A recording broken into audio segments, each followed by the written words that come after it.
សួស្តីបងប្អូនទាំងអស់គ្នាថ្ងៃនេះដែលខ្ញុំចង់មកបង្ហាញពីរបៀបមើលបកងញីឈ្មោលអញ្ចឹងសម្រាប់បងប្អូនដែលគាត់ចិញ្ចឹមបកងឬក៏អ្នកអត់ទាន់ចិញ្ចឹមឬក៏អ្នកដែលចូលចិត្តផ្នែកកសិកម្មដែលគាត់ចូលចិត្តតាមដានមើលការចិញ្ចឹមបកងអញ្ចឹងថ្ងៃនេះខ្ញុំមកប្រាប់ពីរបៀបមើលបកងញីឈ្មោលភេទរបស់បកងបងប្អូនទាំងអស់គ្នាសម្រាប់បកងនេះដែរយើងអត់ពិបាកមើលទេអញ្ចឹងដោយសារវាមាន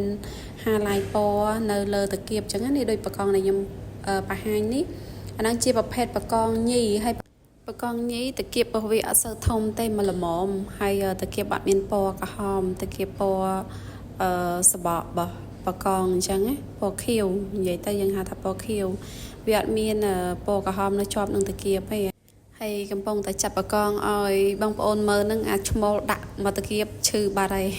ព្រោះបកងនេះគៀបឈឺដូចឈឺជាងក្តាមទៀតដោយសារតាគៀបរបស់វាហ្នឹងគឺត្រង់ស្មើចុងវាអត់កោងដូចក្តាមណាហើយនេះ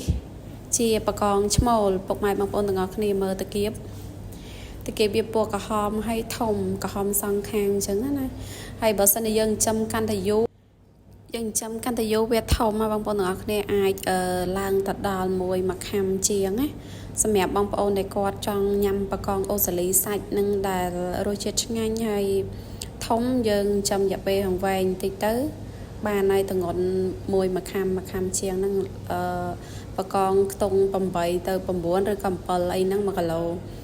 យើងចាំបានធំទៅយើងហូបទៅពេញមាត់ឆ្ងាញ់រសជាតិឆ្ងាញ់អញ្ចឹងណាពុកម៉ែបងប្អូនទាំងអស់គ្នាអញ្ចឹងការចិញ្ចឹមបកងនេះកុំឆ្ងល់ណាបងប្អូនទាំងអស់គ្នាថាហេតុអីក៏បកងចិញ្ចឹមប្រើរយៈពេលរៀងយូរម៉ែខបានផលអីចឹងអាហ្នឹងវាអាស្រ័យទៅលើការឲ្យចំណីរបស់យើងដែរបើសិនជាយើងឲ្យចំណីវាដដែលក៏វាធំទៅតាមនឹងឬក៏យើងដាក់ការផ្លាស់ទឹករបស់យើងនឹងអត់សូវបានល្អក៏វាអត់សូវធំដែរតែការឲ្យចំណីយើងអាចឲ្យជាចំណីធម្មជាតិជាមួយនឹងចំណីក្របសម្រាប់មេពងអីយើងដាក់មេពងដាច់ដライហើយយើងឲ្យចំណីក្របទៅឬក៏មានជាចំណីធម្មជាតិថែមក៏បានដែរឲ្យវាមានរសជាតិ2-3រសជាតិចឹងណាបងប្អូនទាំងអស់គ្នាកុំឆ្ងល់ថាខ្ញុំដាក់តាយ៉ូនឹងធ្វើអីដាក់តាយ៉ូនឹងគឺឲ្យបកងដេកនៅក្នុងហ្នឹងបងប្អូនពេលយប់បកងចាញ់តែពេលថ្ងៃបកងចូលដេកទី1ជាកន្លែងរក្សាចម្រោកពេលសក់ដោយសារបកងមុនក្រោយសិល2ថ្ងៃគឺសក់អីអញ្ចឹងវាត្រូវការរកចម្រោកណាដែលល្អដែលអាចសក់ឲ្យការពារខ្លួនបាននៅក្នុងនឹងបានអញ្ចឹងយើងត្រូវដាក់អំពងតាយ៉ូនឹងឲ្យច្រើនព្រោះអីពេលដែលបកងសក់ហើយវាអត់មានកន្លែងឆក់នៅធំទៅវាស៊ីគ្នាដោយសារអំពងតាយ៉ូមួយបកងពី3អញ្ចឹងទៅវាអាចមួយសក់អញ្ចឹងវាស៊ីគ្នាអញ្ចឹងបងប្អូនប្រយ័ត្នថងកន្លែងហ្នឹងមួយទៀតបើសិនយើងចាំទេយើងដាក់អំពងតាយ៉ូបានច្រើនឬក៏លើសពីចំនួនបកងឬក៏យើងថែមជាឥដ្ឋឬក៏ប្រូឲ្យបន្ថែមទៀតក៏បានហើយកាន់តែច្បាស់នោះបងប្អូនអាចកំងជាសភៅបច្ចេកទេសចិញ្ចឹមបកងអូស្ត្រាលីដំណាក់កាលដំបូងរបស់ខ្ញុំនេះទៅក៏បានដែរអានេះគឺជាសភៅដែលចង់ក្រងឡើងចេញពីបច្ចេកទេសបတ်ប្រកាសក្នុងការចិញ្ចឹមរបស់ខ្ញុំដំណាក់កាលដំបូងថាយើងត្រូវរៀបចំទីតាំងបែបណាដី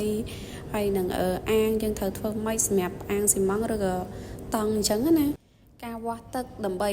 បានក្នុងការចិញ្ចឹមបកងបានតើមានpHរបៀបម៉េចសាធារណៈរបៀបម៉េចអញ្ចឹងបងប្អូនទាំងអស់គ្នាអាច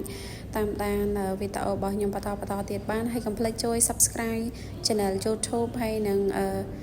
like វីដេអូរបស់ខ្ញុំម្នាក់មួយផងអរគុណច្រើនបងប្អូនទាំងអស់គ្នាបាយបាយ